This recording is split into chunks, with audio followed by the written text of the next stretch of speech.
నమస్తే అండి. యూట్యూబ్ ప్రేక్షకులకు నా యొక్క నమస్కారాలు. ఈ మరుగుమందు చూసారా అండి?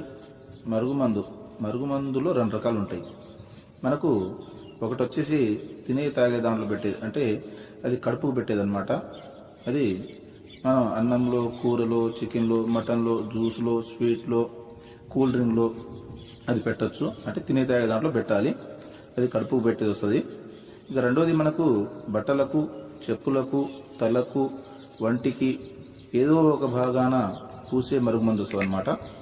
అది లిక్విడ్ వస్తుంది, అది పవర్ఫుల్ లిక్విడ్ అనమాట. అది కొద్దిగా అంటించినా ఇక మనం చెప్పినట్టే వింటారు, మన చెప్పు చేతులు ఉంటారు, అంటే వాళ్ళకు మనం చెప్పింది ఏదమవుతుంది అనమాట. దీంతో పాటు వశీకరణ పూజ కూడా చేస్తానండి. చాలా సంవత్సరాల నుంచి చెడిపోయిన భార్యాభర్తలు కానీ, ప్రేమికులు కానీ, పిల్లలు కానీ, ఎవరైనా కానీ చాలా సంవత్సరాల నుంచి చెడిపోయిన వాళ్ళని పీర్ల ద్వారా, వాళ్ళ ఫోటోల ద్వారా నేను వశీకరణ